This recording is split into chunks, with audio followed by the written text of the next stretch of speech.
పరిశుద్ధుడైన మా ప్రభు మీ కొందనాలు స్తోత్రములు తండ్రి. ఈ మధ్యాహ్నపు వేళ నీ పాద సింహాసనకు వచ్చిన ప్రతి బిడ్డను జ్ఞాపకం చేసుకుని తండ్రి, ప్రతి బిడ్డను కూడా మీరు బలపరచమని నీ సన్నిధిలో ప్రార్థిస్తున్నాము తండ్రి. నా దేవా, మీ కొందరులు ఈ విధంగా నేను ఆరాధించడానికి ప్రభా ఈ స్థలాన్ని మీరు మాకు దయచేసినందుకు వందనాలు. ఎప్పటికీ నీ స్వార్థ నీ బిడ్డలు వెనకలగడానికి ప్రభా నీ కృప మాపై ఉంచమని ప్రార్థిస్తున్నాం తండ్రి. గంగేశ్వరం గారిని జ్ఞాపకం చేసుకుని ప్రభా ఈ రీతికి మందిరము కట్టింప చేయడానికి సహాయం చేస్తారు. మీ దాసును బలపరచండి, దీర్ఘాయుస్సుని మరి ప్రార్థన చేస్తున్నాను తండ్రి. ప్రభా కుటుంబం అంతటిని కూడా మీరు రక్షించండి, వృద్ధ సంబంధులందరినీ మీరు రక్షించండి తండ్రి. దేవా, మీ కొంతనములు ప్రభా ఇక సమయమందు మీ దాసుల ద్వారా ప్రారంభ ప్రార్థన మొదలుకొని ఇప్పటి వరకును మీరు నడిపించినందుకు కృతజ్ఞతలు తండ్రి. మీ దాసును బలపరచండి, బలమైన అభిషేకంతో నింపి దీర్ఘాయుస్సునిచ్చి మీరు వాడుకోరండి తండ్రి. దేవా, సంగీత పరిచయం చేస్తున్న బిడ్డలను బట్టి, పాటలు పాడిన బిడ్డలను బట్టి, ప్రార్థించిన బిడ్డలను బట్టి, వాక్యాన్ని చదివినటువంటి బిడ్డలను బట్టి, నీ సన్నిధిలో కూడుకున్న ప్రతి బిడ్డను బట్టి, తండ్రి చిట్రాస్కరణ బట్టి నీ సన్నిధిలో ప్రార్థిస్తున్నాం. ప్రతి వారిని మీరు బలపరిచి మీరే బలవంతులుగా చేసి మహిమను పొందుకోమని యేసు క్రీస్తు వారి అతి శ్రేష్టమైన నామమున అడిగి వేడుకొనిచున్నాము తండ్రి. ఆమేన్. దేవుని నామములకు స్తోత్రములండి. మరి సమయం వచ్చిన సేవకులకు నా ప్రత్యేక వందనాలు.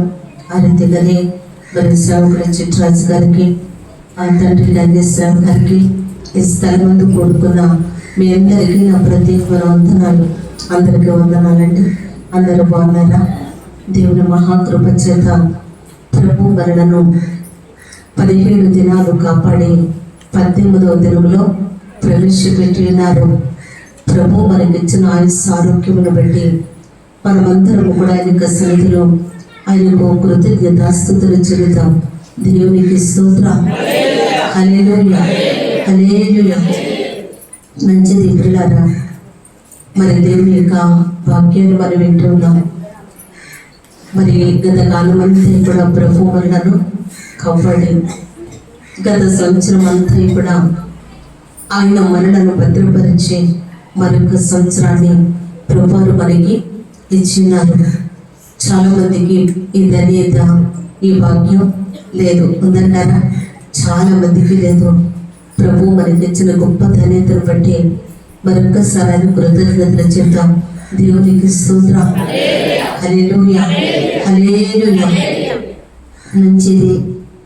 మరి నూతన సంవత్సరం మనం ప్రవేశించి ఇంచుమించుగా 17 దినాలు గడిచిపోయినవి. 18వ దినం మధ్యాహ్న కాల సమయం వరకు కూడా మనం వచ్చినాం.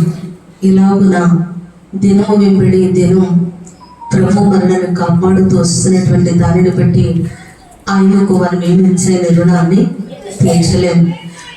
దేవుడు ఈ సంవత్సరం మనకి ఇచ్చిండగా చాలా మంది కూడా ఈ సంవత్సరం నా జీవితం ఎలా ఉంటుందో, నా కుటుంబ పరిస్థితి ఎలా ఉంటుందో, నా బ్రతుకు ఎలా ఉంటుందో, ఇవన్నీ చాలా కలవరాలతో, బాధలతో, నిరుత్సాహంతో, నిరాశతో బ్రతికే వారిని చాలా మందిని మనం చూస్తూ ఉంటున్నాం.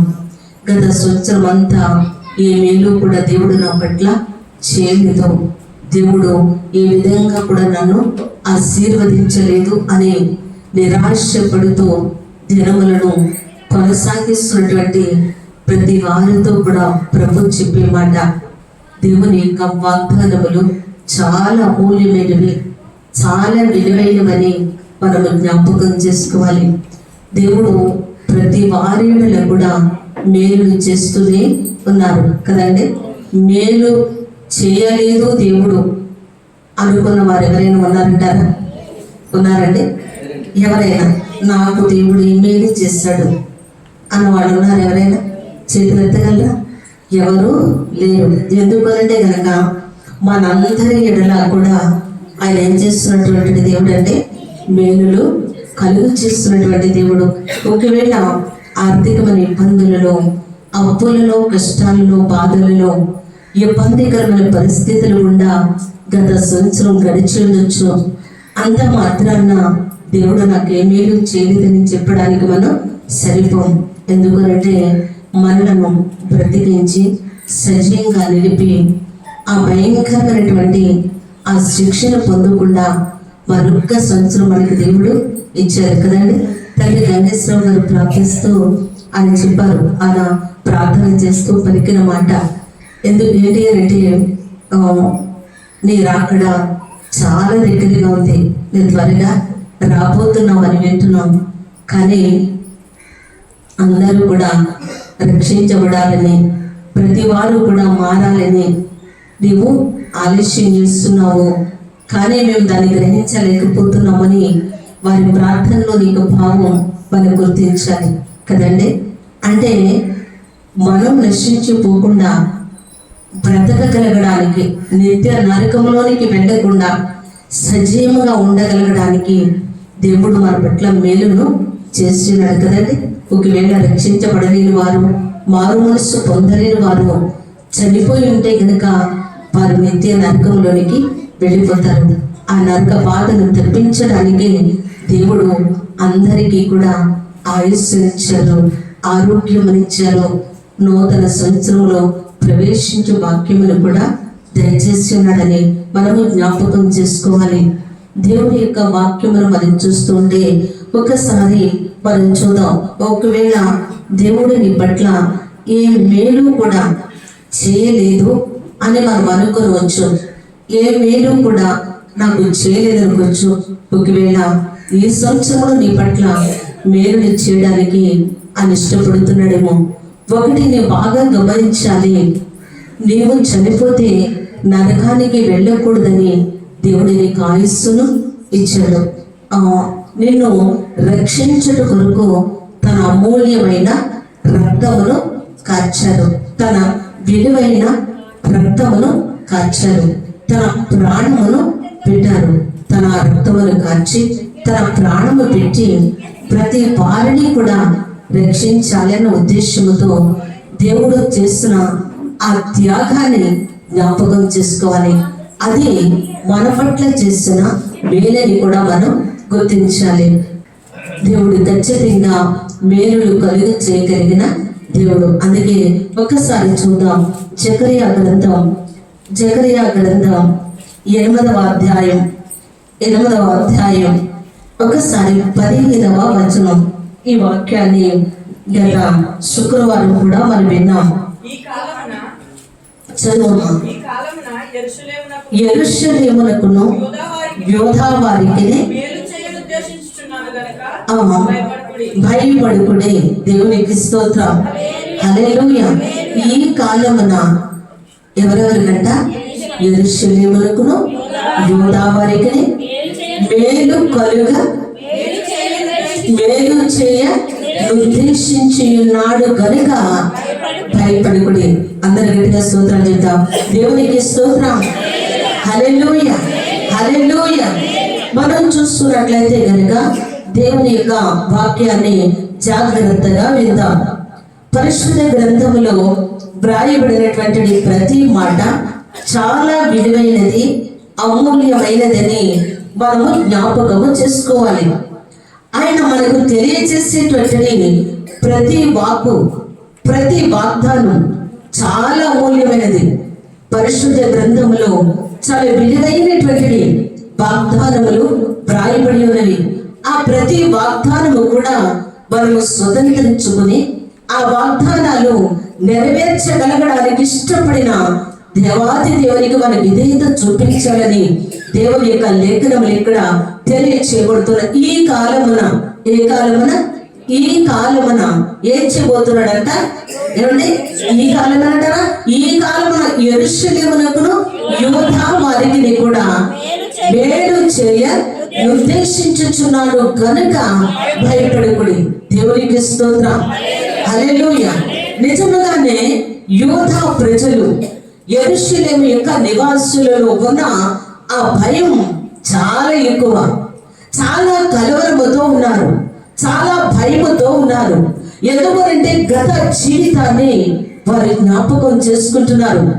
ఆ బ్రతుకులో వారికి ఏర్పడిన 70 సంవత్సరాల క్రితం వారు అనుభవించినటువంటి శ్రమలు, వారు అనుభవించినటువంటి ఆ భయంకరమైనటువంటి పేదరికమైన పరిస్థితులు జ్ఞాపకం చేసుకుని ఎంకానో కూడా వారు ఏం చేస్తున్నారు? భయపడుతూ ఉన్నారు. ఏం చేస్తున్నారు? భయపడుతున్నారు. వారు 70 సంవత్సరాల క్రితం వీరు యెరూషలేములో నివాసం ఉన్నారు. యెరూషలేములో నివాసం ఉన్నటువంటి వీరు దేవుని మాటకు లోబడక, దేవుని మాటకు విధేయత చూపక, వాళ్ళ ఇష్టానుసారంగా వారు బ్రతకడానికి అలవాటు పడ్డారు. ప్రవక్తలను పంపించి ప్రవక్తల ద్వారా హెచ్చరిక చేసినప్పటికీ కానీ ఆ మాటలు వారు వినలేదు. వారి మాటలు అసలు దేవుని యొక్క మాటలు వినకుండా వాళ్ళు ఏం చేశారు? 7వ అధ్యాయం 12వ వచనం సార్ చూద్దాం, చూడండి, చదువమ్మా.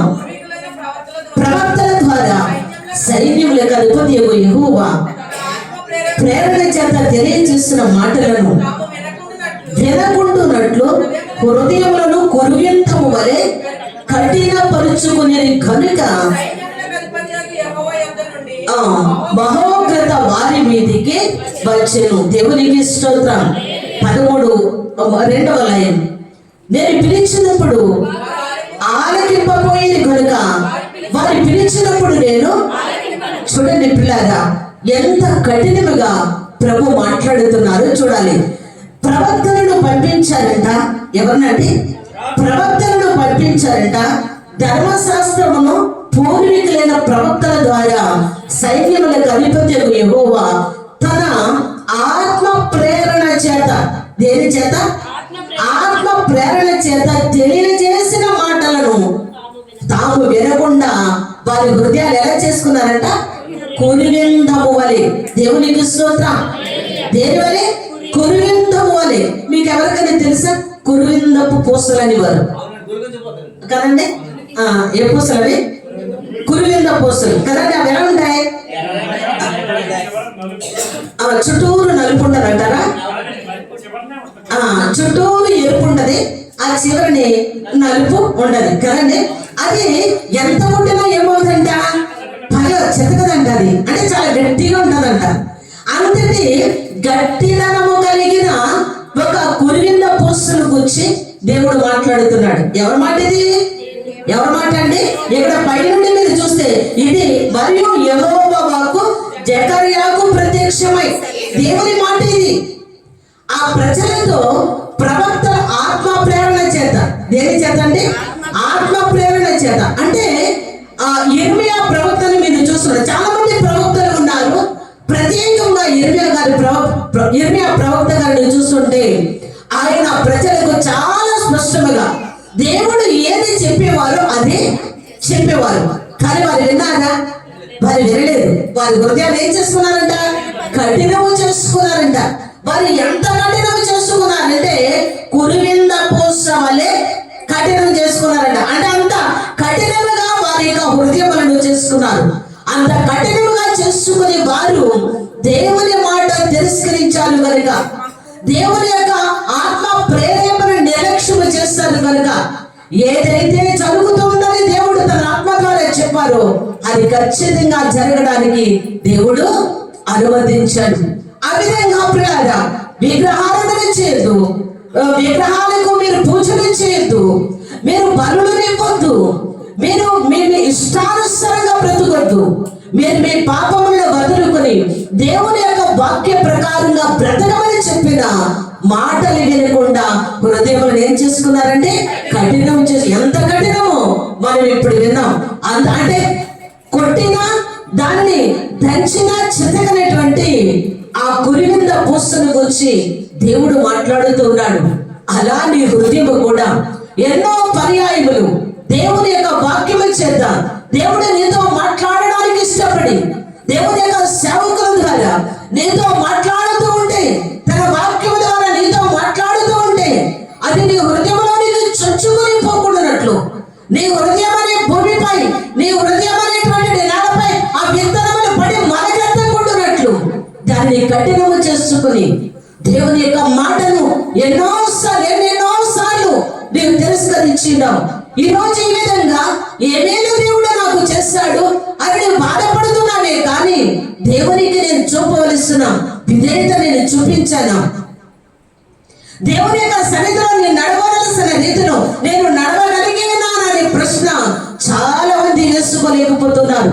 ఎన్ని వేళ్ళు అంటారు, గత సంవత్సరంలో నీకు ఆకలి అవుతున్నప్పుడు ఆహారం పెట్టి, బట్ట లేకపోయినప్పుడు నీకు బట్టలు ఇచ్చి, ప్రయాణం చేస్తున్నప్పుడు ఎన్నో పర్యాలు పడిపోతూ ఉంటే నీవు అపాయములకు గురి కాకుండా లేవనెత్తుకుంటూ, వ్యాధులతో బాధపడుతుంటే రోగాలను బాగు చేసి, కష్టములతో బాధపడుతుంటే నీ దగ్గర నుంచి నేను ధైర్యపరిచిన అవన్నీ కూడా నీ మరిచిపోతా ఉన్నావు. అవన్నీ కూడా మరిచిపోతూ దేవుని యొక్క వాక్యానికి తలవంచగా దేవుని యొక్క మాటకు విధేయత చొప్పగా ఉండనట్లయితే అక్కడ వాళ్ళకి ఏమొచ్చిందంట? మహోగ్రత వారి మీదకి వచ్చింది. ఎంత ఉగ్రత అంటే పిల్లారా, యెరూషలేము పట్టణం మీదకి బబులోనీయులు అశ్షూరీయులు వచ్చి పిల్లారా ఆ పట్టణాన్ని నాశనం చేస్తున్నట్లు లేఖనాలు మనం చూస్తున్నాం. ఏదైతే దేవుడు చెప్పాడో అదంతా నెరవేర్చబడుకుంటూ వచ్చినది. వారు ఆ పట్టణం మీదకి దండెత్తినప్పుడు పిల్లారా మొట్టమొదటిగా ప్రాకారాలు కూల్చేశారు. ఆ పట్టణ ప్రాకారాలు కూల్చివేస్తే కనుక ఆ ప్రాకారంలో నీకు శత్రువు చాలా సులువుగా వెళ్ళిపోగలడు.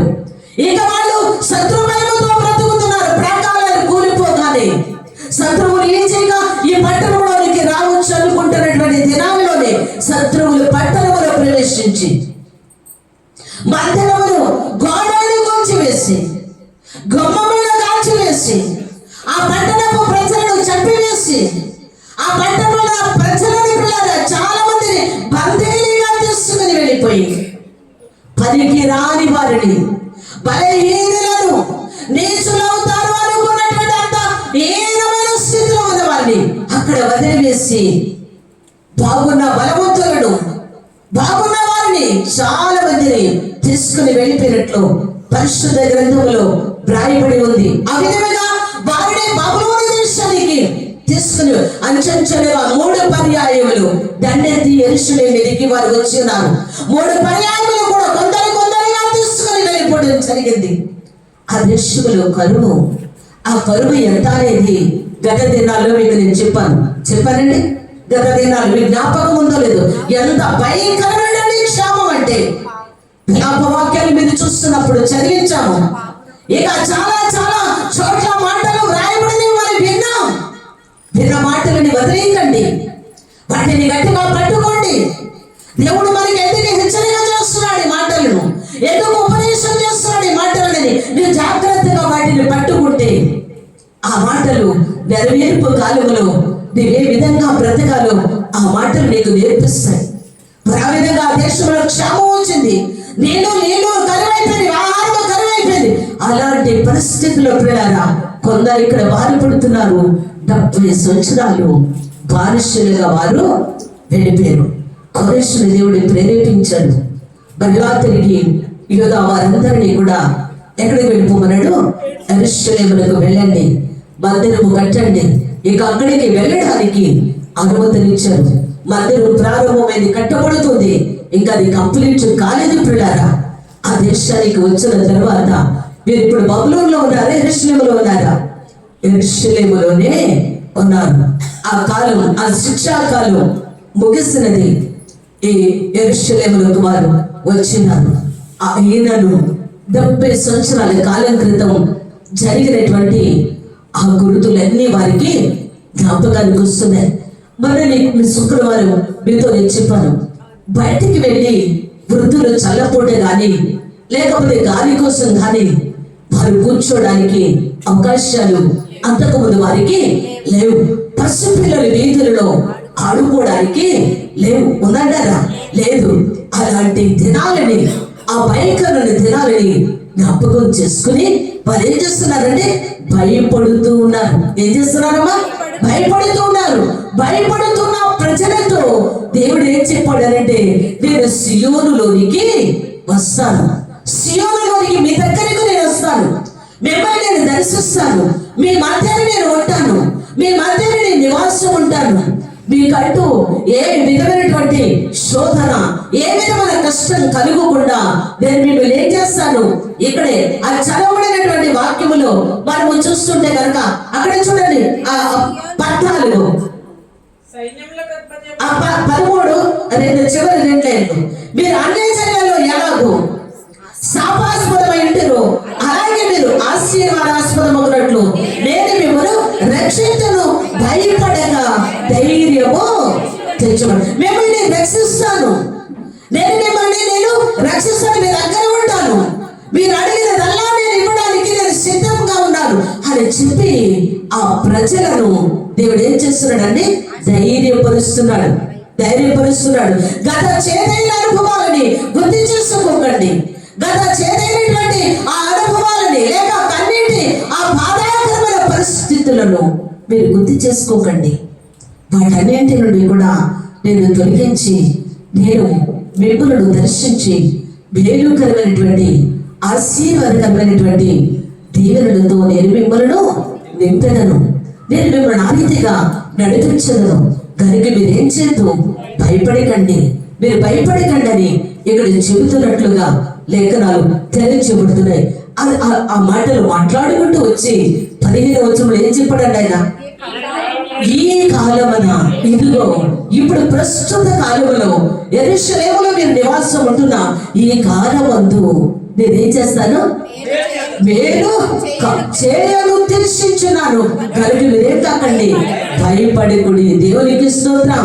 ఏం చేయబోతున్నాను, మీరు ఈ కాలమున ఇదిగో 2026 సంవత్సరంలో గత జీవితంలో గత సంవత్సరంలో చేదైన అనుభవాలే, దుఃఖకరమైన పరిస్థితులే, వేదనకరమైన పరిస్థితులే, అది వ్యాధి బాధలతో కూడినదైనా, కరువు ఇబ్బందులతో కూడినదైనా, శత్రు భయముతోనైనా, నిందల అవమానాలతో ఆ సంవత్సరంలో ఇన్నేళ్ళుగానే బ్రతుకుతూ వచ్చిన ఈ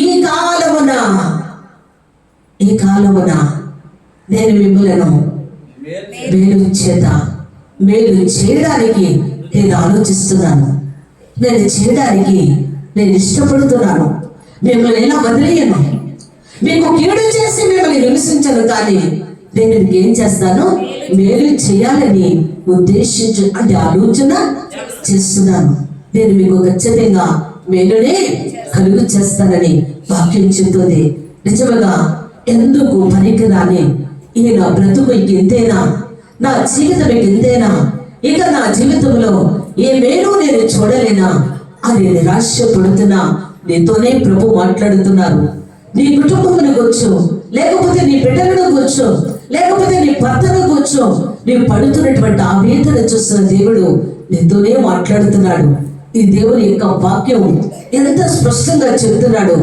ఆయన మేలు చేయాలని ఆలోచిస్తున్నాను అని చెప్పి ఒక కండిషన్ అక్కడ పెట్టాడు. ఏం పెట్టాడండి అక్కడ, ఏమంటే 16 వచ్చును.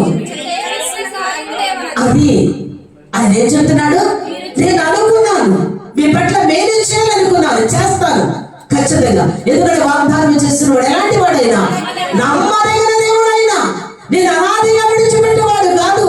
నేను ఒకవేళ బాధపడుతూ ఉంటే చూసి ఆనందించే దేవుడు కాదు. నీవు ఆకలి చేత అలమటిస్తూ ఉంటే దేవుడు సంతోషించేవాడు కాదు. నీకు కలిగిన బాధ ఏదైనా, నీ విచారానికి కలిగిన దుఃఖం ఏదైనా, నీ కలిగిన పరిస్థితులు నేను బాధాకరంగా మార్చివేసినది ఏదైనా దేవుడు చూస్తూ ఉన్నాడని దేవుని యొక్క లేఖనములు తెలియజేయబడుతున్నాయి. గత కాలంలో నా కోపం వచ్చింది, మిమ్మల్ని నేనేం చేశాను, శిక్షించాను. మీరు నా మాట వినలేదు, అందుకే నా కోపం వచ్చింది. మీ పిల్లలు మీ మాట వినకపోతే మీకు ఎంత కోపం, ఒక పని చెప్పినప్పుడు చేయలేదనుకో మీకు ఎంత కోపం. మీ చేతులు ఏది ఉంటే దానిని విసిరి కొడతారు, లేకపోతే మీ చేతులకి ఎంత శక్తి ఉండదో అంత బలాన్ని ఉపయోగించి మీ పిల్లలు ఏం చేస్తున్నారు, కొడతారు. మీ నోటికి ఏ మాట వస్తుందో తెలియకుండా మీ పిల్లల్ని తిడుతూ ఉంటారు. ఎందుకనమాట, మీ పిల్లలు మీ మాట వినలేకపోవడాన్ని బట్టి మీకేమొచ్చింది, కోపం.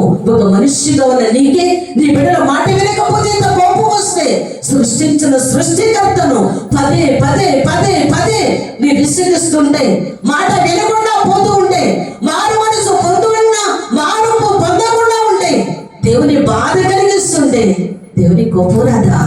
ఎంతకాలం అదిగే ఆయన దానికి వ్యతిరేకంగా ఆయన దీర్ఘశాంతుడు అని మనం చూస్తున్నామే. కానీ కోపం వస్తే ఒక్క నిమిషంలో భూమి తలెత్తినిందులో అయిపోగలదు అంటారా? ఆయన కోపం నిమిషం మాత్రం ఉండను, ఆయన దయ ఆయుష్కాలం ఉండను. దయ ఎంతకాలం అంటే ఆయన బ్రతికినంతకాలం కూడా ఆయన దయ ఉంటుంది. ఒక్క నిమిషం కోపం రప్పిస్తే ఆ పరిస్థితులనే దేవుడు ఏం చేయగలడు? మార్చివేయగలడు. నెబుకద్నెజరుని చూడండి, నెబుకద్నెజరు ఇదంతా నా వల్లే కలిగిందని అహంకరించాడు, గర్వించాడు. ఒక్క నిమిషంలోనే సింహాసనం క్రిందికి దించివేశాడు కదంటారా? చూడండి, దేవుని యొక్క మాటని వినకుండా వారు ఉంటే నెబుకద్నెజరుకు దేవుడు ముందు చెప్పాడు, ఒకవేళ ఇది నేను దేవుడు చెప్పిన మాట ఇదంతా కూడా నేనే కలుగు చేస్తాను, ఈ బబులోను సామ్రాజ్యంలో ఉన్న ఈ సౌభాగ్యాలన్నీ కూడా నేనే నీకు కలుగు చేస్తాను, ఇంత ఘనత ఇంత కీర్తి నేనే నీకు కలుగు చేస్తాను. ఎందుకనంటే నా పిల్లలు నా మాట వినలేదు. నా పిల్లలు నా మాట వినకపోవడం వల్ల బానిసలుగా నీ చేతికి నేనే అప్పగించాను.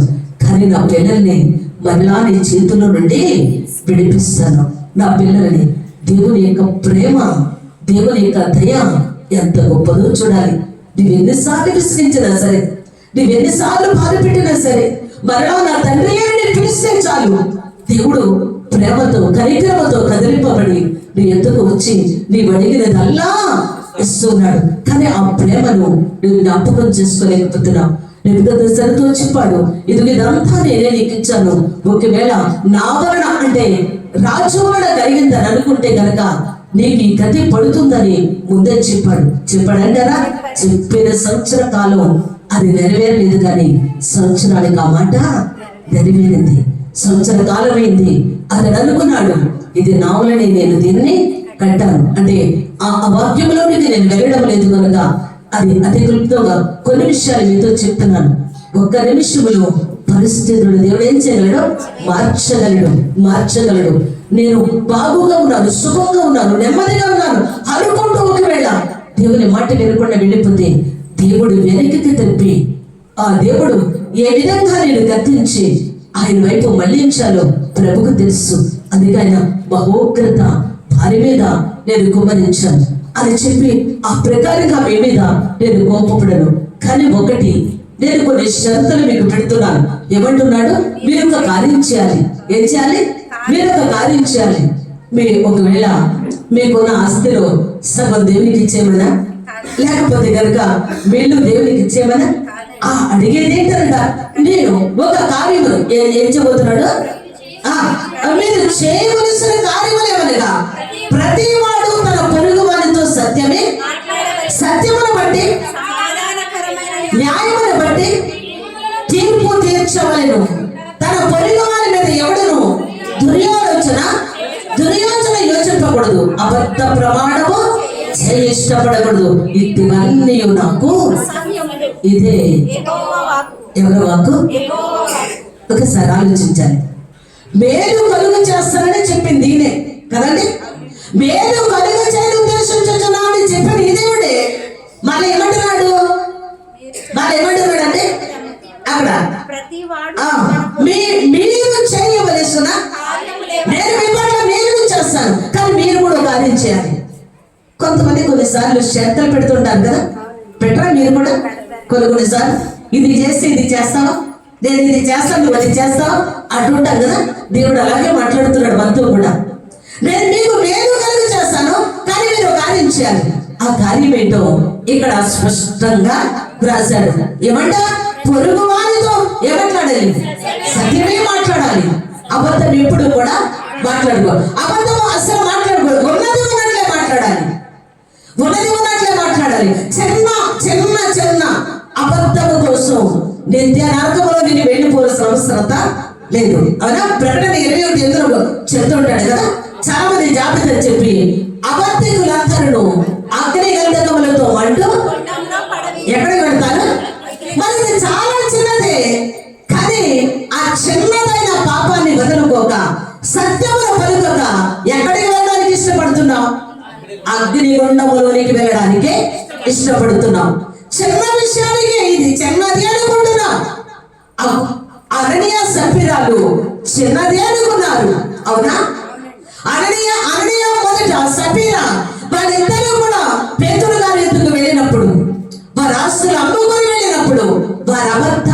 వారితో మాట్లాడారు. ఏమైపోయారు వాళ్ళిద్దరు? ఇద్దరు చనిపోయారు. అంటే తన భర్త చనిపోయాడు, తన భార్య చనిపోయింది. అంటే ప్రాణాన్ని కూడా పోగొట్టింది ఏదనమాట? చిన్న. అందుకే నీ మాటలు ఏమంటాలి? సత్యం. నీ మాట అవునంటే కాదంటే చిన్న చిన్న విషయాలకి అబద్ధమాడి నిత్య నరకంలోకి వెళ్ళడానికి మీరు ఇష్టపడదు. మీరు సత్యం పలుకులేదు.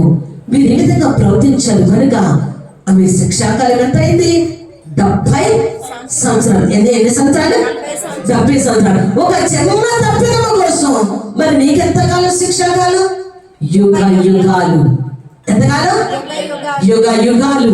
నేను చేసిన తప్పిదముల కోసం అనుభవించవలసిన శిక్షాకాలం ఎంత అంటే కనుక శరీరుడి ప్రాణం పోయిన తర్వాత యుగ యుగాలు నీ ఆత్మ నరకములో బాధపడుతుంది. అది ఎంత అంటే యుగ యుగాలు. ఆ కాలానికి అంతం ఏమీ లేదు. అందుకోసమే భూమి మీద బ్రతుకుతున్న మనం చాలా జాగ్రత్తగా బ్రతకాలి. ఇక ఒకవేళ ఇంకా చాలా కాలం ఉంది అప్పుడు బ్రతుకుదామలే, అప్పుడు మనము ఒకవేళ మారుదామలే అనుకుంటే నీ పిలిపిప్పుడు నీకు తెలుసా? నా పిలిపిప్పుడు నాకు తెలియదు. చూడండి, దేవుడు పిలిచే పిలుపు తెలియదు, దేవుడు వచ్చి తీసుకుని వెళ్ళే ఆ కాలం కూడా అంటే రాకడా తెలియదు, ప్రాణం పోకడా తెలియదు. కనుకనే జాగ్రత్త పడు. యుగ యుగాలు. వాళ్ళు 70 సంవత్సరాలే అక్కడ బాధపడ్డారు. తిరిగి మళ్ళా యెరూషలేమునకు వారు రాబడ్డారు. యెరూషలేము యొక్క ఆనందాలు సౌభాగ్యాలు మళ్ళా తిరిగి పొందుకోగలగడానికి దేవుడు ఆ దేశమును మళ్ళా తిరిగి వారికి ఇచ్చాడు. మళ్ళా తిరిగి మనం వెనుకకు రామాది అంటారు. మరలి రాని లోకానికి నేను వెళ్ళిపోతున్నాను. ఎక్కడికి? తిరిగి మరలా రాని లోకానికి. మరలా ఇక్కడికి మనం వస్తామా? కుక్కగాను పిల్లిగాను మనిషిగాను పుడతామా? మరి అంటారు చాలా మంది, వచ్చే జన్మలో నీ కడుపున అంటారు కదా. ఉందంటారు మరొక జన్మ లేదు. మనిషిగా జీవితం ఎంతకాలమో పరిశుద్ధంగా చాలా స్పష్టంగా వ్రాయిగా మనం విన్నాం. అందుకోసం పిల్లారా, ఇవన్నీ మీరు చదివినట్లయితే ఇక్కడ వ్రాయబడిన ప్రతి మాట కూడా ప్రతి మాట న్యాయముని బట్టి ఏం చేయాలి? గొప్పలో తీర్పు తెచ్చాలి. సత్యమును బట్టి ఏం మాట్లాడాలి? సమాధానకరమైన మాటలే. అంటే సత్యమును బట్టి సమాధానకరమైన న్యాయమును బట్టి గొప్పలో తీర్పు తెచ్చాలి. పొరుగు వారి మీద ఎవడకూడదు దుర్యోచన ఉండకూడదు. అలాంటి చెడ్డ ఆలోచనలు ఉండకూడదు. ఇప్పుడు ఈ ఆలోచనలు ఉంటాయి. వాడిని ఎలా పడకూడదామా? వాడిని ఎలాగా అల్లరి చేద్దామా? లేకపోతే వాళ్ళ కుటుంబాన్ని ఎలా వీధిని పెడదామా? ఇలా చెడ్డ ఆలోచనలు ఇప్పుడు ఇవన్నీ మీరు మానేయండి. ఇవన్నీ దేవునికి ఏంటంట? అసలు ఒక్క మేలు చేయడం కోసం దేవుడు ఏం చేశాడు? ఇన్ని కండిషన్లు పెట్టాడు. మనము ఆ పై మాటని చూస్తాము కానీ, లేక క్రింద మాటని చూస్తాము కానీ, దేవుడు ఏది చెప్పాడా అనే దాన్ని మనం ఆలోచన చేస్తాము. చూడండి, చాలా సార్లు మనకు రోగం కలిగిందనుకో, ప్రార్థన చేసేటప్పుడు ఏం చేస్తాం? రోగం కలిగినప్పుడు మీరు ఏం చేస్తారు? మీరు ఏం చేయరా? నిద్ర వస్తున్నారండి మీరందరూ. మీరు ఏం చేస్తారు? ఏమంటే ఒకవేళ ఎవరైనా రోగి దగ్గరికి వెళ్ళారనుకో, అప్పుడే ప్రార్థన చేస్తారు. మంచి ఇంకో వాక్యం ఎత్తుకుంటాం కదా. ఏమండి? నిన్ను స్వస్థపరిచి దేవుడను నేనే అన్నావు కదా ప్రభా. అంటామన్నా? ఏమంటారు? మీరు చెప్పండి. మీరు అంటారా? మరి మాట్లాడరా? నిన్ను స్వస్థపరిచి యెహోవాను ఎవరు చెప్పారు? దేవుడు చెప్పాడు. ఎవరు చెప్తారు? మీరు మన దేవుడికి చెప్తారు. అవునా కదా? దేవుడు మీతో చెప్పాడు కాబట్టి మనతో చెప్పాడు కాబట్టి మళ్ళా మనం ఎవరు చెప్తాం? స్వస్థపరచు దేవుడును యెహోవాను నేనే అని చెప్పావు కదా. అను స్వస్థపరచు దేవుడు నేనే అన్న వరకు వెంటనే చేయాలి, స్వస్థపరచాలి. ఇది మన ప్రార్థన. అవునా కదా? ఆ పైన కొనిచ్చాడు. అది స్వస్థమా? నిన్ను స్వస్థపరచు దేవుడును యెహోవాను నేనే అని చెప్పి పైన ఒక మాట చెప్పాడు. మీకు గుర్తుందా? ఏమండి? నీ దేవుడైన యెహోవా వాక్కు చక్కగా విని. నిర్గమాకాండం 15వ అధ్యాయం 26 వచనం. నీ దేవుడైన యెహోవా వాక్కు శ్రద్ధగా విని శ్రద్ధగా విని ఆయన కట్టడలు అనుసరించి నడిచినట్లుగా నడిచినడలా ఐగుప్తులో కలగజేసిన రోగము ఏది నీకు రాయను. దేవునికి స్తోత్రం. హల్లెలూయా హల్లెలూయా. చూడండి, చిత్రంగా వాక్యం కంటస్ పెట్టారా లేదా? ఏమంటే రోజుకో వాక్యం కంటస్ పెట్టండి. ఈ సంవత్సరంలో ఎప్పటికెప్పటికి రోజుకు ఒక వాక్యం. ఎన్ని రోజుల సంవత్సరానికి? 300. అప్పుడు ఎన్ని వాక్యాలు వస్తాయి మీకు? 365 వాక్యాలు వస్తాయి. అవునే కదా? అలా మీ సంవత్సరం గడుస్తుండగా మీ సంవత్సరాలతో పాటు వాగ్దానాలు వాక్యాలు కూడా ఏమవుతాయి? పెరుగుతూ ఉంటాయి. చదివేసి కంటెస్ట్ పెట్టేసి చెప్పేసి వదిలేయాలా? దాని హృదయం ఉంచుకోవాలా? అంటే ఒకసారి ఇక్కడ చెప్పిన మాట వినండి. 26 మీ దేవుడని యెహోవా వాక్కు నెల వినాలి.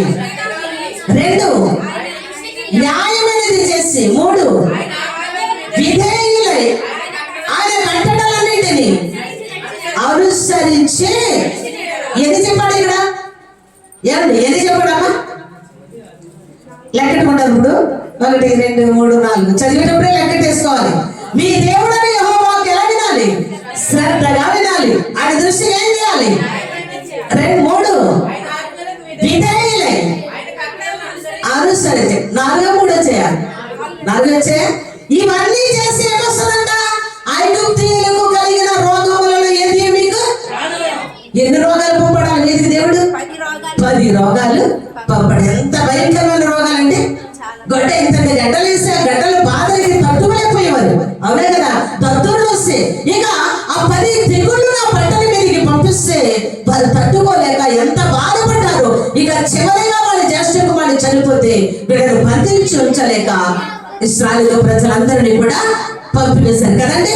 వాళ్ళకి కలిగిన రోగములను ఏది మీకు రానివారు. ఎందుకంటే కనుక ఇక్కడ వారు ప్రయాణము చేస్తారు. వారు ఏమి చేసి వచ్చారంటే ప్రయాణము చేసి వచ్చారు. ప్రయాణంలో వారు ఏమయ్యారు అంటే కనుక అలసిపోయారు. వారు ప్రయాణము చేసి వచ్చిన తర్వాత 15:22 మోసే ఎర్ర సముద్రం నుండి జనులను సాగ చేయగా వారు సూర్యానికి వెళ్ళి దానిలో 3 దినములు నడిచిరి. నీళ్లు దొరకలేదు. అంతలో వారు మారాకు చేరిరి. చేదైనవి కనుక వారు ఆ నీళ్లు త్రాగలేకపోయేది. అందువల్ల దానికి మారా అని పేరు కలిగేది. ప్రజలు చదవండి. అతడు యెహోవా అతనికి ఒక చెట్టును చూపెను. తర్వాత నీళ్లు అక్కడ ఆయన వారికి కట్టడని విధించి నిర్ణయించి అక్కడ వారిని పరీక్షించి ఇప్పుడు మాట్లాడుతున్నాడు అన్నమాట వాళ్ళతో. ఎలాంటి పరిస్థితిలో ప్రయాణము అలసిపోయారు. రెండవదిగా త్రాగడానికి నీళ్లు లేకపోయినవి. నీళ్లు ఉన్నవి కానీ చేదైనవి. నీళ్లు ఉన్నవి కానీ చేదైనవి.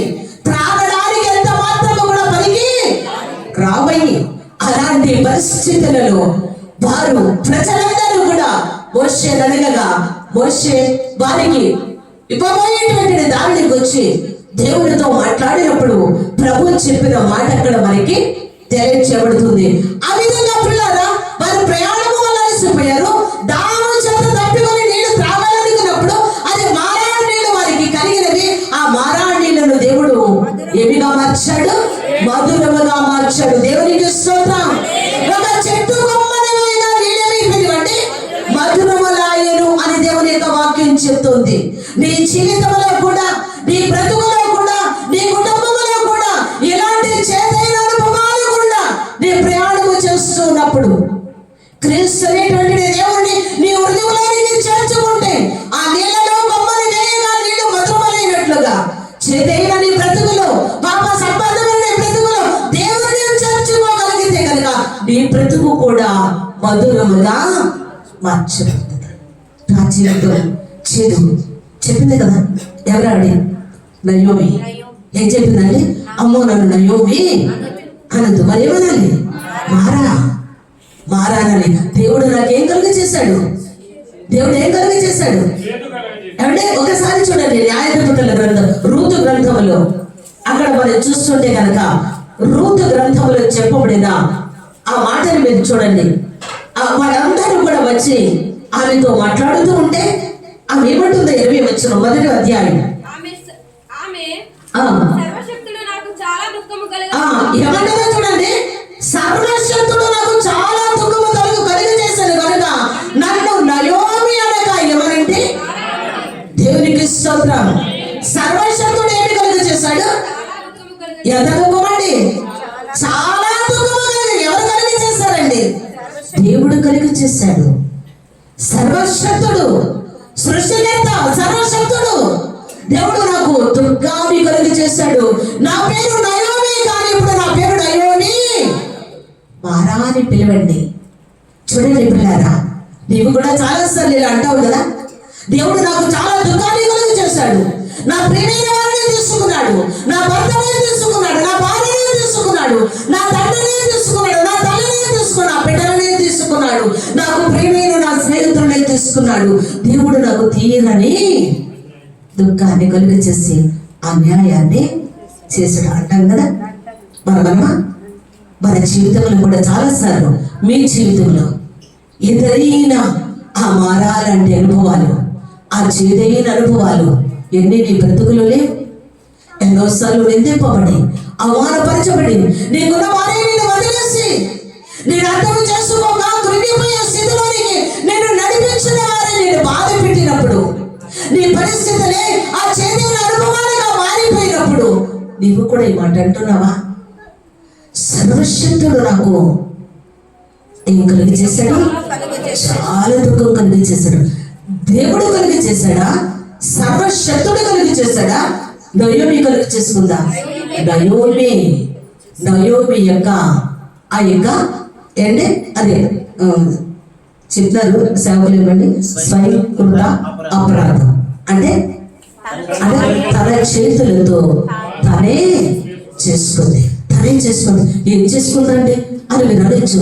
ఏం చేసుకుందని చెప్తారా మీరు? కరువు కాలంలో ఏం చేసింది? మరి నయోమి వలే అందరూ వెళ్ళిపోయిందా? పోనీ వెళ్ళింది వేరే ఊరు వెళ్ళిందా? ఎక్కడికి వెళ్ళింది? మోయాబు దేశానికి వెళ్ళింది. అది విగ్రహారాధన సంబంధమైన పట్టణం. ఆ పట్టణంలోనికి ఆమె వెళ్ళింది.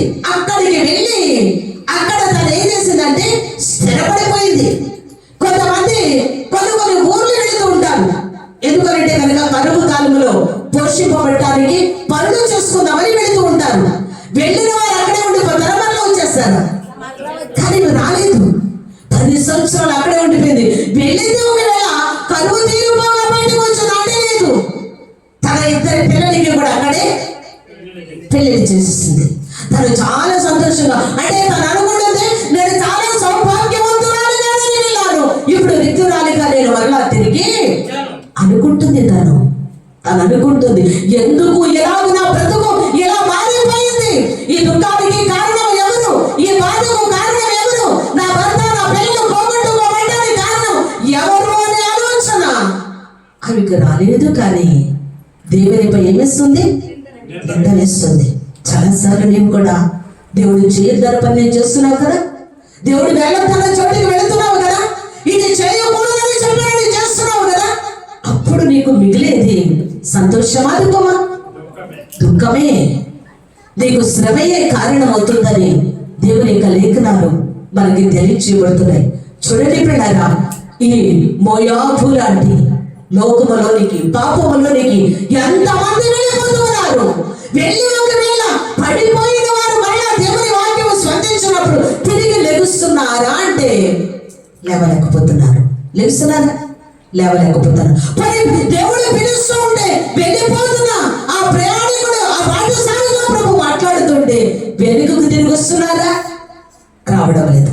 వెనకకి తిరగడం లేదు. దేవుని యొక్క వాక్కుకి హృదయం ఇవ్వడం లేదు. అప్పుడు మరి నీకు కలిగేది బాధ కాదా? చివరిలో అదే మన పాపం ప్రారంభంలో మధురంగానే ఉంటుంది. చివరికి ఎలా ఉంటుందండి? చేదైన భయంకరమైన అనుభవాన్ని నీ పొందిన తర్వాత ఆ మధురమైన జీవితం మారాగా మారిపోతుంది. అందుకోసమే పదే దేవుడు నీ మేలుకొని మాట్లాడుతుంటే కురుంది పొస్సు వలె హృదయాన్ని కఠినం చేసుకుంటే జాగ్రత్త. యెరూషలేము యూదా ప్రజలకు పట్టినటువంటి ఆ దుస్థితి మనకు కలగకూడదని తరచుగా ప్రభు మనతో మాట్లాడుతున్నారు. అంటుంది, సర్వశక్తులు నాకు దుఃఖాన్ని. ఎంతో మంది ఉన్నారు. యూదా బెత్లెహేము అనగా రొట్టెలకు ఇల్లు, సర్వ సమృద్ధి కలిగిన పట్టణం. యూదా అనగా స్తుతి, బెత్లెహేము అనగా రొట్టెలకు ఇల్లు. అలాంటి ప్రాంతములో సుఖముగా నెమ్మదిగా కరువు వచ్చిన, బాధ వచ్చిన, కష్టం వచ్చిన, ఇబ్బంది వచ్చిన, శ్రమ వచ్చిన నేను వేచి చూస్తాను అని చెప్పి అక్కడనే ఉండే కరువు కాలములో నిలబడగలిగితే కనుక తన బ్రతుకు మారేది కాదు. యెరూషలేము మీదకు కూడా దండెత్తి వచ్చినప్పుడు పిల్లరా, ఆ పట్టణము పరిస్థితులన్నీ కూడా దారుణంగా మారిపోయినప్పుడు హబక్కూకు కూడా అక్కడ ప్రార్థన చేస్తున్న ప్రార్థన మనం ఎరుగుదు కదా. 3:16 చెప్తుంటాడు హబక్కూ గ్రంథములో. నేను వినగా జనుల మీదికి వచ్చేవారు 3:16 హబక్కూకు చేస్తున్న ప్రార్థన అక్కడ కనబడుతుంది. ఏమి లేకపోయినా సరే, అంజూరపు చెట్లు పూయకపోయినను, ద్రాక్ష చెట్లు ఫలింపకపోయినను, ఒలీవ చెట్లు కాపు లేకపోయినను, చేనులోని పైరు పంటకు రాకపోయినను, గొర్రెలు దొడ్డిలో లేకపోయినా, సాలుగా పశువులు నేను యెహోవా యందు. అందరు గట్టిగా స్తోత్రం చెప్తాం. దేవునికి స్తోత్రం. హల్లెలూయా. ఏమున్నా ఏమి లేకపోయినా, సమస్తము కోల్పోయినా, సమస్తాన్ని నష్టపోయినా నేను యెహోవా యందు. అంతేకాదు, నా రక్షణకర్త అయిన నా దేవుని యందు. చెప్పగలవా? ఈ మాట నేను చెప్పగలవా? నీ బాధలో కూడా, నీ కష్టంలో కూడా, నీ శ్రమలో కూడా, నాకేమన్నా ఏమలేకపోయినా, వస్త్రం లేకపోయినా, వస్త్రహీనతైనా, ఉపద్రవమైనా, కరువైనా, ఖడ్గమైనా, మరట్టిది ఏదైనా పౌలు గారు ఏం చేశారండి? భరించగలిగారు లేదా?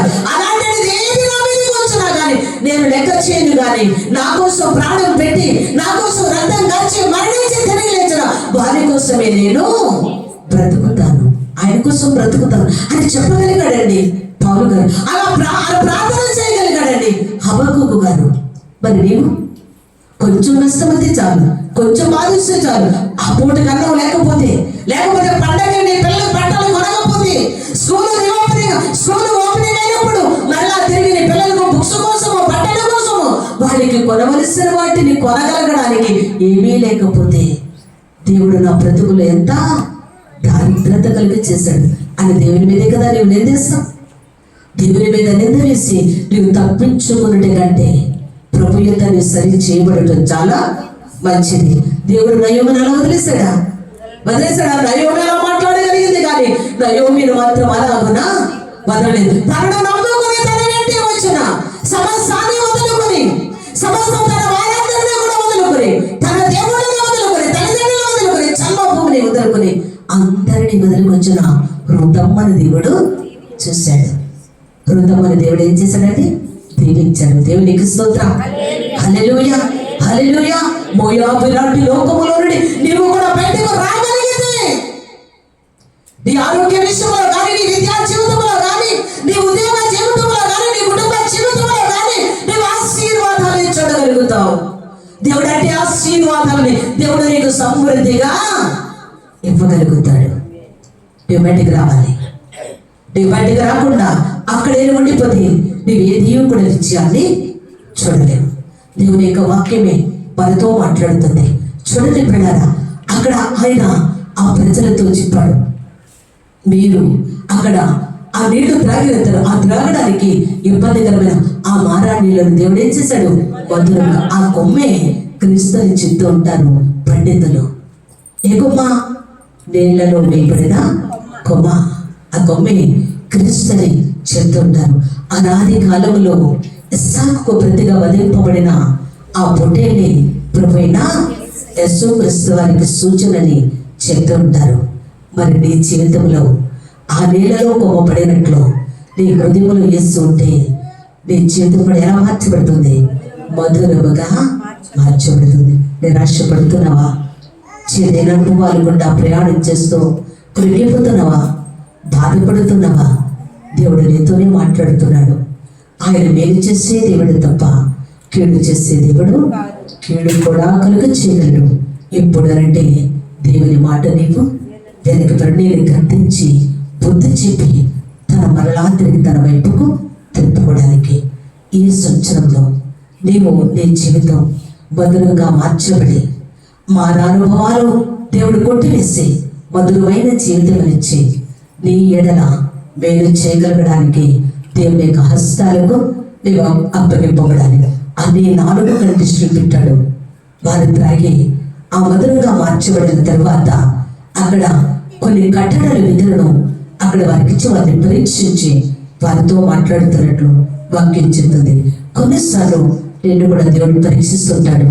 ఇబ్బంది కొలువులో పెట్టి నిన్ను పరీక్షిస్తుంటాడు. ఆ కష్టాన్ని తట్టుకోలేక కలవరపడి కురిగిపోకు. దేవుని ఎడల దేవుని యొక్క సన్నిధిలో నిరీక్షణ కలిగి ప్రార్థన చేయి. ఏమి కలిగి? నిరీక్షణ కలిగి ప్రార్థన చేయి. అంతేకాదు, అందుకే 9:12 మనం విన్నాం కదా, జకర్యా 9:12 మనం చూస్తుంటే కనుక బంధకములో పడి ఉండి నిరీక్షణ గలవారులారా మీ అది దేవునికి స్తోత్రం. హల్లెలూయా. ఏమి కలిగి? నిరీక్షణ కలిగి. ఎలాంటి పరిస్థితులైనా హబక్కుకున్న నిరీక్షణ మనకి కూడా ఉండాలి. ఎప్పుడైనా మరలా తిరిగి దేవుడు నన్ను దర్శిస్తాడు, నా జీవితాన్ని మారుస్తాడు, నా కుటుంబ పరిస్థితులు మారుస్తాడు, నా బ్రతుకును మారుస్తాడు ఆయన నిరీక్షణతో నేను ఎక్కడ ప్రవేశించాలి? కోటలో ప్రవేశించాలి. ఆ బబులోనులో ఉన్న ఆ ప్రజలు తిరిగి మరలా కోట అయిన యెరూషలేములోనికి వారు ప్రవేశించారు. ఆ కోటలో ప్రవేశించిన వారితో ప్రభు చెప్తున్న మాట, ఆ కోట ఒక్కసారి మనం చూస్తుంటే ఆ కోటలో ప్రవేశిస్తే మనకేం కలుగుతుందంట? 2 ఆశీర్వాదం. ఎన్నంతల? 2 గల ఆశీర్వాదాన్ని దేవుడు ఇస్తాడు. ఒకంతు కాదంట, ఎన్నొంతలు అంటే 2 అంటే 1 వంతు ప్రతిగా దేవుడు ఎన్ని ఇస్తాడు? ఇప్పుడు 2 వంతుల ఆశీర్వాదాలు ఇస్తాడు. అంటే చూడండి, ఇక్కడ బంధకముల్లో పడి ఉండి కూడా ఏమంటున్నాడైనా ఆ కోటలో మీరు అంటే నిరీక్షణ గలవారి. ఏమి గలవారే? మనకు ఒక నిరీక్షణ ఉంది. ఏంటి ఆ నిరీక్షణ? ఇక్కడ చనిపోతే మన ప్రాణం అక్కడ ఉంటుంది. ఎక్కడ? ఖచ్చితంగా చెప్పండి. నేను ఖచ్చితంగా పరలోకంలో ఉంటానని వాళ్ళు చేతులెత్తుతాను. వద్దులే, మీ గుండెలు మీరు చేసుకుని మీరు మిమ్మల్ని పరీక్షించుకోండి. ఇక్కడ నేను కన్ను మూస్తే అక్కడ ఉంటాను. ఎక్కడ ఎక్కడ ఎక్కడ ఉండాలనుకున్నాను మీ నిరీక్షణ? పరలోకములో దేవుని యొద్ద ఉండాలి. అదేనా నరకములు అంటారా? కాదు, పరలోకంలోనే మన ఆ నిరీక్షణతోనే మనం ముందుకు సాగిపోవాలని వాక్యం చెప్తుంది. అందుకే కోట ఆ యెరూషలేమును గురించి వారితో మాట్లాడుతున్నారు. మరి మన కోట 2వ సమయంలో 22వ అధ్యాయం 2వ వచనం ఒకసారి చూద్దాం. 2వ సమయంలో 22వ అధ్యాయం 2వ వచనం యెహోవా చదువు. నా శైలము, నా కోట, నా రక్షకుడు, నా దుర్గము, చదవండి. నేను ఆయనను ఆశ్రయించుదును, ఆ. నా కేడము, నా రక్షణ శృంగము. చూడండి, ఎవరు మాట్లాడుతున్న మాటలు ఇవి? దావీదు గారు మాట్లాడుతున్నారు. ఎవరండి? దావీదు గారు మాట్లాడుతున్నారు. ఏమని చెప్పనా? అక్కడ ఏమంటున్నాడు? యెహోవా నా శైలము, నా కోట, నా రక్షకుడు, నా దుర్గము, నేను ఆయనను ఆశ్రయించుదును, నా కేడము, నా రక్షణ శృంగం. దేవునికి స్తోత్రం. హల్లెలూయా, హల్లెలూయా. ఇప్పుడు ఇశ్రాయేలీయుల ప్రజల యొక్క కోట యెరూషలేము అయితే మన కోట ఎవరు? ఇప్పుడు దేవుడే. ఎవరు మాట్లాడుతున్నారు? దావీదు గారు చెప్తున్నారు. ఏమని చెప్తున్నారు? నా శైలము, నా కోట, నా రక్షకుడు. ఆయనే ఆయనే ఆయనే నా కోట అయి ఉన్నాడు. ఎలాంటి పరిస్థితులు అంటే పై మొదటి వచనం చూడండి. యెహోవా నన్ను సౌలు చేతిలో నుండి అందరి చేతిలో నుండి తప్పించిన దినమున దావీదు గీత వాక్యమును చెప్పి యెహోవాను స్తోత్రం వచ్చారు. దేవునికి స్తోత్రం. ఈ గీతమంతా ఆయన పాడుతూ ఉన్నాడు, స్తుతిస్తూ ఉన్నాడు. ఎప్పుడు అంటే కనుక సౌలు చేతిలో నుండి, శత్రువులందరి చేతిలో నుండి తప్పించిన దినమన. శత్రువులు ఒకసారి చెప్పారు కదా, సౌలు చేతిలో నుండి ఎంత అద్భుతముగా దేవుడు తప్పించాడు. నేను చెప్పాను కదా, ఫిలిష్తీయులు వచ్చి ఇశ్రాయేలు ప్రజల మీద యుద్ధం చేయబోతున్నారు. ఇక ఆ పర్వతం అవతల ఆయన ఉన్నాడు, ఈ పర్వతం యువతల ఈయనుడు. సౌలు ఉన్నాడు, దావీదు గారిలో అక్కడ తప్పించుకుందామని చెప్పి సౌలు చేతిలో పడిపోవడానికి, అంటే సౌలు చేతిలో పడడానికి కాదు, తప్పించుకుందామని ఆయన ప్రయత్నాలు చేస్తున్న సమయంలోనే శత్రువులు వచ్చి ఏం చేశారు? చుట్టేశారు. శత్రువులు వచ్చి చుట్టేశారు. ఎంతలో ఆయన పట్టుకుని చంపేద్దామనుకునే సమయంలోనికి ఎంతలో ఒకడు వచ్చన్నాడు, ఫిలిష్తీయులు వచ్చేసారు. చెప్పగానే వెంటనే ఈ ఒక్కడి కోసం దేశ ప్రజల్ని నాశనం చేయకూడదని వదిలేసి వెళ్ళిపోయాడు కదా. అద్భుతంగా ఏం తప్పించబడింది?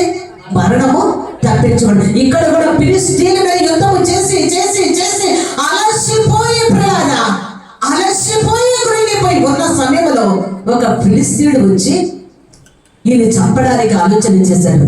21:16 చూడండి ఒకసారి. 21:16 12 రండి, మీకు అర్థమవుతుంది.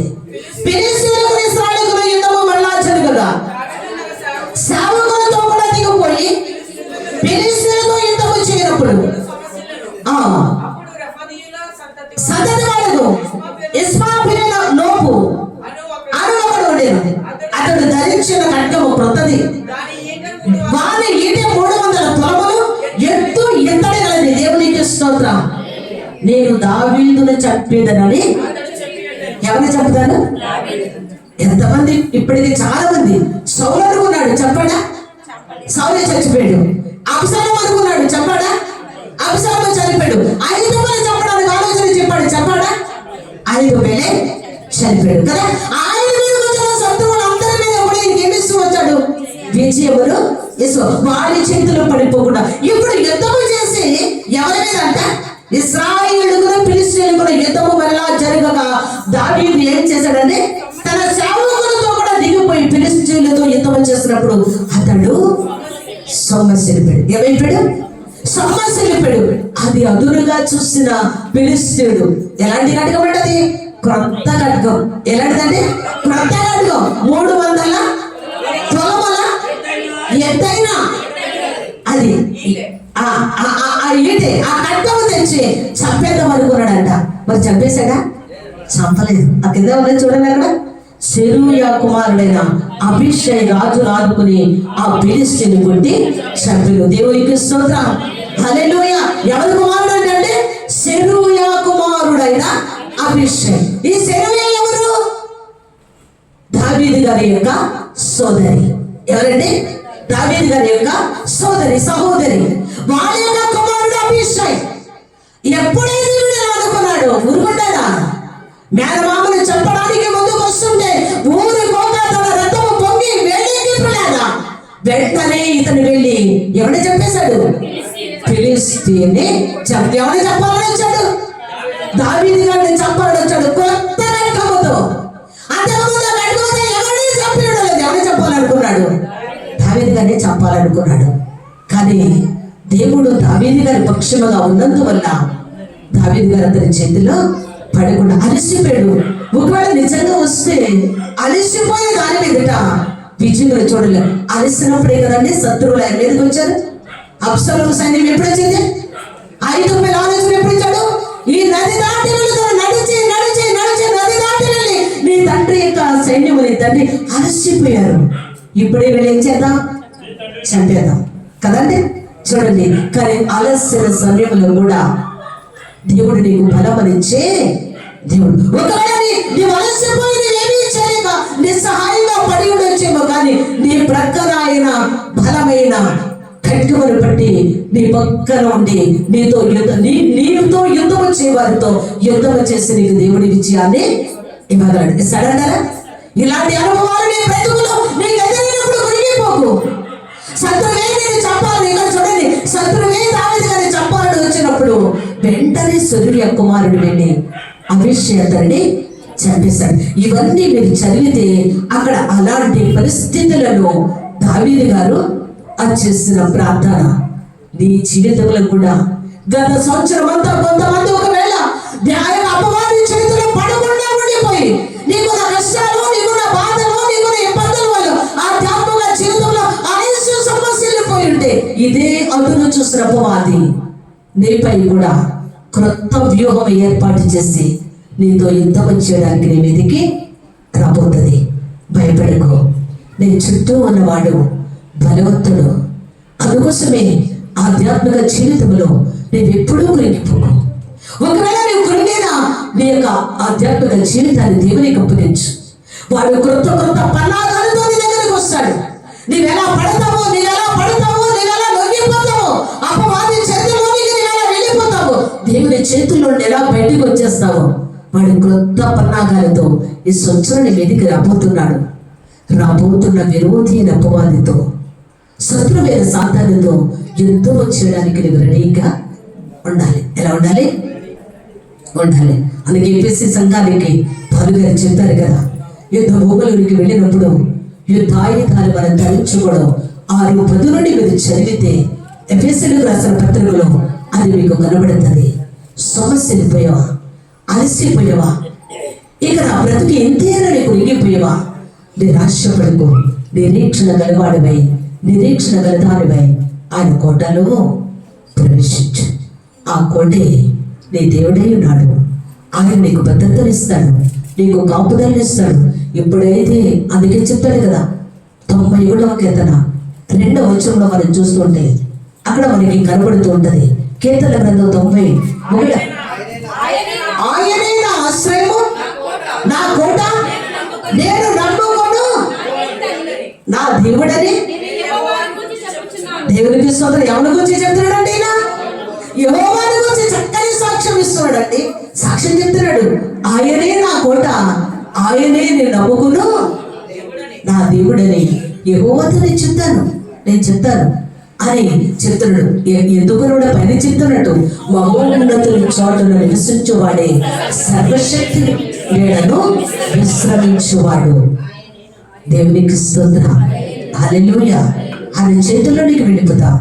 నీ కష్టం ఎంతైనా సరే, నీ బాధ ఎంతైనా సరే, నీ అప్పు ఎంతైనా సరే, నీకున్న ఇబ్బందులు ఎంతైనా సరే, నీ పిల్లల ఫీజులు కట్టవలసిన భారం ఎంతైనా సరే, నీ విద్యకు వచ్చే భారం ఎంతైనా సరే, ఉద్యోగం లేక నిరాశతో బ్రతుకుతున్న పరిస్థితి ఏదైనా సరే, వివాహమే కాక సంతానమే లేకపోతే ఇబ్బందులతోనే అప్పులతోనే బ్రతుకుతూ ఈ బ్రతుకు నాకు భారమైపోతుంది అని సొమ్మసిల్లిపోయిన నీవు దేవుని కోటలో ప్రవేశించు. నిరీక్షణ కలిగి ఈ బాధలన్నిటిని తొలగిస్తాడని నిరీక్షణతో, అప్పులని తీరుస్తాడని నిరీక్షణతో, పేదరికమే కొట్టివేస్తాడని నిరీక్షణతో ఆయన కోటలో నీవు ప్రవేశించు. దేవుని యొక్క వాక్యమే చాలా స్పష్టంగా మనతో మాట్లాడుతుంది. పేదరికం వచ్చేసరికి మనకి ఎంత కష్టం. పేదరికం వచ్చేసరికి మన యొక్క జీవితంలో కలవరం కదా.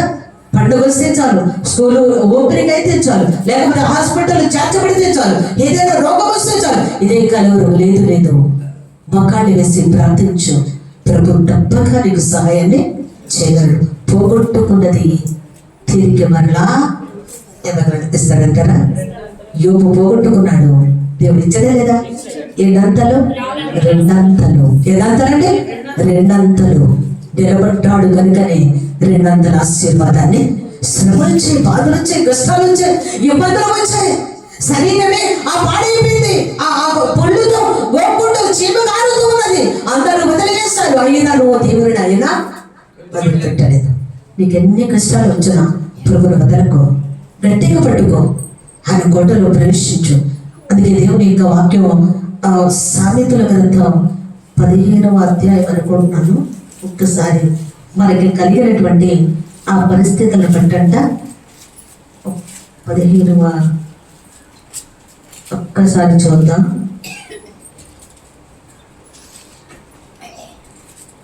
18వ అధ్యాయం సామెతల గ్రంథం 18:10. యెహోవా నామము దుర్గము, యెహోవా నామం బలమైన దుర్గం, నీతిమంతుల గర్భంలోనికి పరిగెత్తి సురక్షితముగా దేవునికి స్తోత్రం. హల్లెలూయా. ఎందులోనికి వెళ్ళి? దుర్గములోనికి వెళ్ళి. యెహోవా ఏమైనాడు? యెహోవా నామము ఏమైంది? బలమైన దుర్గం. అది ఈజీగా తన్నితే పడిపోయేది కాదు. అది చాలా బలమైనది, పటిష్టమైనది. ఆ దుర్గములో ఎవరు ప్రవేశిస్తారంట? నీతిమంతుడు. అందులోకి ఎలా వెళ్తారంట? పరిగెత్తుకుని వెళ్ళి. దేవునికి స్తోత్రం. ఈ సంవత్సరంలో నువ్వు సురక్షితంగా ఉండాలి అంటే కనుక నీవెక్కడికి పరిగెత్తాలి? బలమైన దుర్గములోనికి. ఆ దుర్గమే ప్రభువైన యెహోవా. ఆ కోటే ప్రభువైన యెహోవా. ఆ కోటలోనికి ప్రవేశించు. ఆ దుర్గములోనికి పరిగెత్తుకుని వెళ్ళు. కష్టం వస్తే, బాధ వస్తే, ఇబ్బందులు వస్తే ప్రకటి వారు ఎందుకు పరిగెత్తొద్దు? స్నేహితులు, బంధువులు ఎందుకు పరిగెత్తొద్దు? వాళ్ళు ఏమీ చేయలేరు. నేను అపహరిస్తారు, నేను అవమానపరుస్తారు. కానీ నేను దేవుని ఎందుకు పరిగెత్తుకుని వెళితే అక్కడ నీకేముంది? క్షేమం ఉంది. సురక్షితముగా నీవు అక్కడ నివసిస్తాం. అందుకే దేవుని యొక్క కోటలోనికి రావాలి. ఆ కోట ఎలాంటిదంటే బలమైన దుర్గం. ఏ దుర్గం అండి? బలమైన దుర్గం. దేవుడు నిన్ను విడిచిపెట్టాడు. అందుకే వాక్యం చెప్తుంది, నయోమి అనుకుంది నేను నా పిల్లలు పోషింపబడలేమనుకుంది, కానీ తిరిగి నష్టపోయింది. పిల్లల భర్తను బిడ్డలను పోగొట్టుకున్నా ఆమెను మనకు ఆ చేదైన అనుభవాలని దేవుడు మనకి జ్ఞాపకం చేశాడు. యోసేపు తన అన్నలతో చెప్తాడు ఒక మాట. 45:10 ఒకసారి చూద్దాం. ఆదికాండం 45:10 ఒకసారి చూద్దాం. నీవు గోషేను దేశమందు నివసించెదవు. ఆ. అప్పుడు నీవును నీ పిల్లలను నీ పిల్ల పిల్లలను నీ గొర్రె 11 చూడండి. 11 ఇక ఐదు కరువు సంవత్సరంలో వచ్చును కనుక నీకును నీ ఇంటి వారికి నీకు కలిగిన అంతటికి పేదరికం రాకుండా అక్కడ నిన్ను పోషించుచున్నాడని దేవునికి స్తోత్రం. హల్లెలూయా, హల్లెలూయా. ఏమంటున్నాడండి? ఇక కరువు సంవత్సరం 5 రాబోతున్నాయి. నీకును నీ ఇంటి వారికి నీ కలిగిన అంతటికి రాకుండా పేదరికం రాకుండా అక్కడ దేవుడు నిన్ను చెప్పండి. వెళ్ళి ఎవరితో? మీ తండ్రితో చెప్పండి. మీరు వెళ్ళి చెప్పండి, నీ కొడుకు యోసేపు బ్రతికే ఉన్నాడని చెప్పండి. 5 సంవత్సరాలు ఇంకా కరువు ఉంది. ఈ 5 సంవత్సరాల కాలంలో మీకు ఆహారం ఏమీ దొరకదు. మీరును మీ పిల్లలు మీ పశువులు సమస్తము నశించిపోతే మీరు బ్రతుకున్నట్లు, పేదరికం రాకున్నట్లు మీరు ఇక్కడికి రమ్మన్నాడని మీ తండ్రితో మీరు చెప్పండి. దేవునికి స్తోత్రం. హల్లెలూయా. ఈ మధ్యాహ్న కాలశంలో దేవుడు మనతో చెప్తున్నాడు ఏమని? నీకున్న పేదరికాన్ని కొట్టివేయగలడని, పేదరికం రాకుండా చేయగలడని. అదే కదా ఆయన ఉద్దేశం. నీకును ఎవరెవరికి? ఏంటి వారికి? నీకు కలిగిన అంతటికని పేదరికం రాకుండా దేవుడు అక్కడ నిన్ను పోషిస్తాడు. నీవు నీ పిల్లలు పోషింపబడగలరని దేవుని యొక్క వాగ్దానం. అందుకే నిరాశపడుకో, అధైర్యపడుకో. అపవాది అనే విరోధి నీతో ఎలా యుద్ధం చేయాలో, ఎలా పడగొట్టాలో అది పన్నాగములు పన్ని నీ వద్దకు రాబోతుంది. ఈ సంవత్సరంలో దాన్ని ఎదిరించి ప్రభు యొక్క బిడ్డగా ఆయన కోటలో ప్రవేశించు, ఆయన దుర్గంలో ప్రవేశించు. సురక్షితంగా బ్రతికి నిరీక్షణతో రాకడ కొరకు ఎదురు చూడాలని దేవుని యొక్క ఆశ. ఆ రీతిగా చేయుటకు దేవుని పరిశుద్ధాత్మ మనందరికీ తోడేటను కాక. ఆమేన్.